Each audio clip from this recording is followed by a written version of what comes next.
Mukundwa w'Imana we unkurikirana ndakuramukije amahoro ya Kristo Yesu abane nawe. Muri kumwe na Pastor Ndikureyo Jerome. Uyu munsi turavugana kwijambo guhinyuza.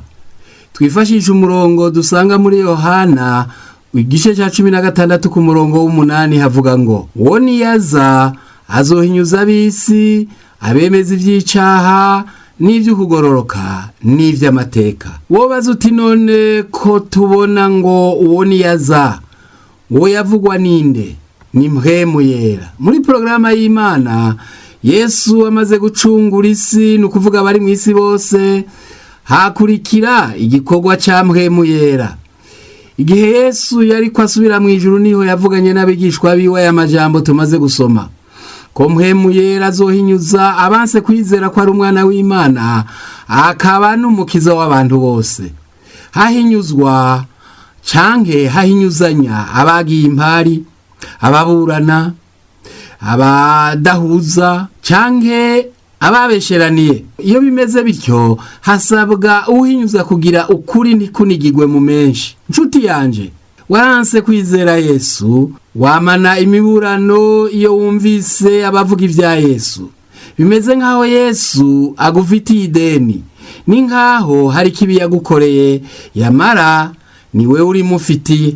Ikindi tuhuza n'ijambo ry'Imana kandi ariryo rikiza rikarokora abaryizigiye ntibapfe.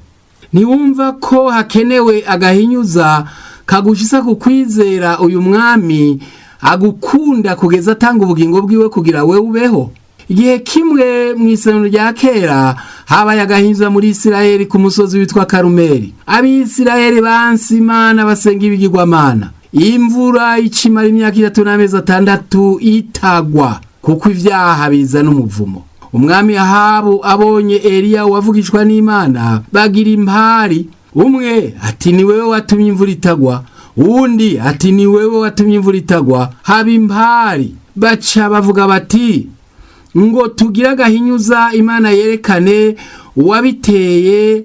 Niko kuja i Karumeli haba agahinyuza. Vyavuga ngo twubaka igicaniro dushire kw'ikimazi duhaye Uhoraho Imana y'irihanga rya Isirayeli, twembi ntihagira ushira ku muriro. Dusengera imbere y'ikimazi dutanze, Imana bariyo icurubanza yerekane uri mukuri yururutse umuriro. Bose babikora muri iyo ntumbero. Ahabu nabiwe baratangura barasenga gushika mu mashoka y'inka, ariko bayari basenga kuko bari barataye Uhoraho bakaja mu bigirwamana, ntiyabumvira ngo imanure umuriro. Mu gihe cy'isaha 9 Eliya nawe ati mbisa ku gicaniro n'ikimazi vyategekanijwe, yimba umuvo ukikije igicaniro, ati sukako amazi. Baravoma basukako amazi kugeza amazi adengereye. Yanka ko bavuga ngo n'umuriro yashizeko.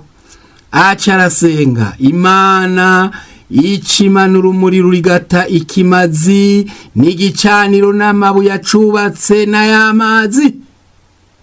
Bose basemerera rimwe n'impundu nyinshi bavuga ngo Uhoraho Imana ya Eliya niwe Mana, Uhoraho Imana ya Eliya niwe Mana, Uhoraho Imana ya Eliya niyo Mana.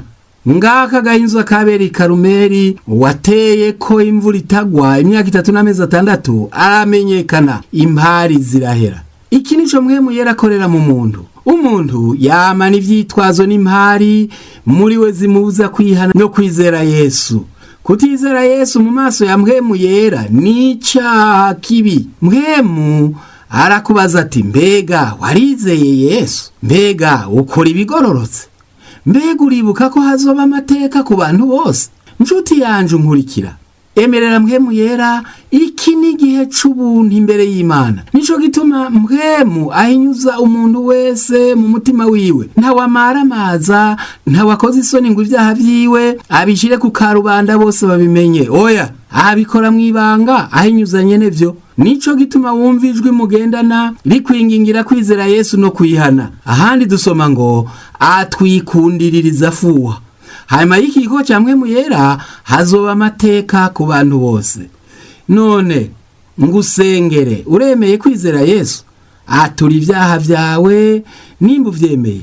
kuko kwatura nico kimenyetso kigaragaza ko umutima wawe wemeye kwizera. Dusenge. Mwami Yesu, uyu muntu yemeye kwizera akaba ahisemwo kwatura, mubabarire kandi cumuha mpwemu yera amuzigame kugeza aho uzogarukira. Urakoze, akora ivyo kugororoka, azokira amateka adashira.